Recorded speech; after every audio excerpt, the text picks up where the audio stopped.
2890 saya dari Prodi Manajemen Fakultas Ekonomi dan Bisnis dari Universitas Trisakti Bekasi. Di sini saya akan menjelaskan materi dari mata perkuliahan saya, pasar uang dan modal, untuk memenuhi ujian tengah semester dari dosen pengamu saya, Pak Mulyono STTH MM.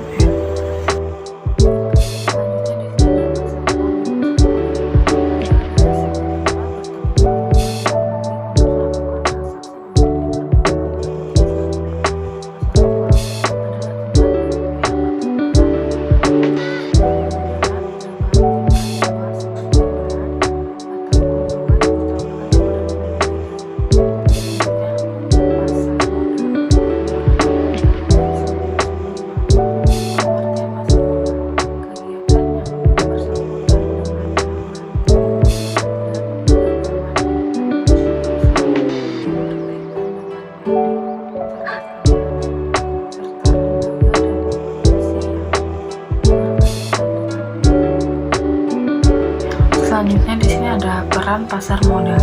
Yang ke satu, pasar modal dikatakan memiliki fungsi ekonomi karena menyediakan fasilitas atau wahana yang mempertemukan kedua kepentingan, yaitu pihak yang memiliki kelebihan dana atau disebut dengan investor dan pihak yang memerlukan dana atau yang insure.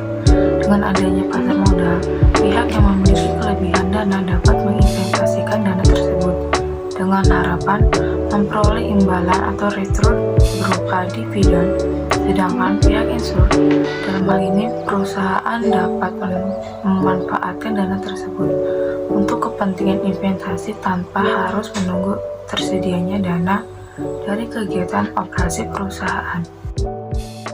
Yang kedua, di sini ada pasar modal dikatakan memiliki fungsi keuangan karena pasar modal memberikan kemungkinan dan kesepakatan memperoleh imbalan return bagi pemilik dana sesuai dengan karakteristik investasi yang dipilih.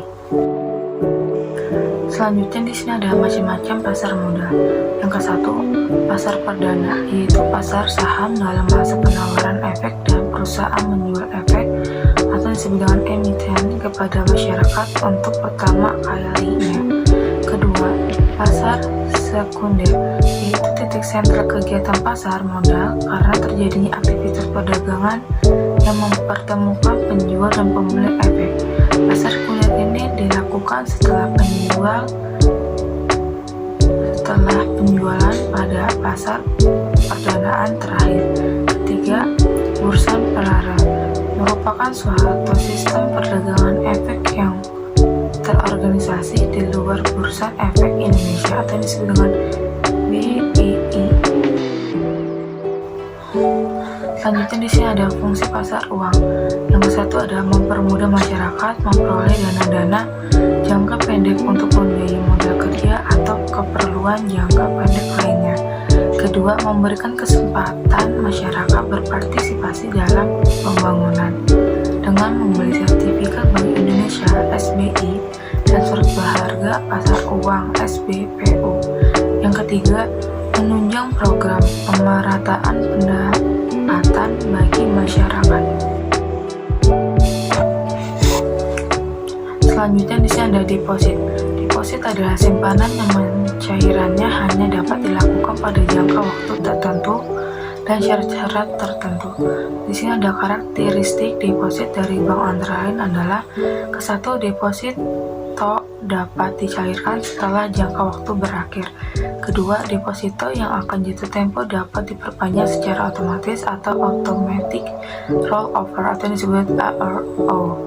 Yang ketiga, deposito dapat dalam mata uang rupiah maupun dalam mata uang asing. Di sini ada deposito berjangka. Yang ke satu ada merupakan simpanan yang pencairannya dilakukan berdasarkan jangka waktu tertentu. Kedua, umumnya mempunyai jangka waktu mulai dari 1, 3, 6, dan 12 sampai dengan 24 bulan. Ketiga, diterbitkan dengan mencantumkan nama pemilik deposito baik perorangan maupun lembaga. Keempat, kepada setiap deposan diberikan bunga yang besarnya dan waktu pembayarannya sesuai dengan yang berlaku di masing-masing bank. Kelima, pembayaran bunga deposito dapat dilakukan setiap bulan atau setelah jatuh tempo sesuai jangka waktunya. Selanjutnya di sini ada keuntungan memiliki deposito. Kesatu, dapat dijadikan anggunan atau jaminan kredit. Kedua, memperoleh hasil bunga yang umumnya lebih tinggi dari bentuk simpanan lainnya. Ketiga, dapat memperoleh keuangan serta lebih terencana sesuai dengan kebutuhan dan jangka waktu deposito. Keempat, dijamin oleh lembaga penjamin simpanan atau yang disebut dengan LPS. Selanjutnya di sini ada sertifikat Bank Indonesia atau disebut dengan SBI. Sertifikat Bank Indonesia SBI adalah surat berharga yang dikeluarkan Bank Indonesia sebagai pengakuan hutang berjangka waktu pendek 1 hingga 3 bulan dengan sistem diskonto atau bunga. SBI menjadi salah satu instrumen Bank Indonesia untuk tetap mengontrol nilai tukar rupiah tetap stabil. Kemudian di sini ada commercial paper. Surat berharga komersial atau commercial paper adalah sekuritas dalam pasar uang yang diterbitkan oleh bank berkapitalisasi besar serta perusahaan. Kemudian di sini ada obligasi. Obligasi adalah surat utang yang dikeluarkan oleh pemerintah, korporasi, atau pihak lain dalam rangka mendapatkan pendanaan. Penerbit obligasi akan membayar kembali seluruh surat utang yang dikeluarkan pada saat jatuh tempo dengan suatu tingkat imbal hasil selama jangka waktu obligasi tertentu. Selanjutnya di sini ada reksadana. Reksadana adalah wadah untuk menghimpun dana masyarakat yang dikelola oleh badan hukum yang bernama manajer investasi untuk kemudian diinvestasikan ke dalam surat berharga seperti saham, obligasi, dan instrumen pasar uang.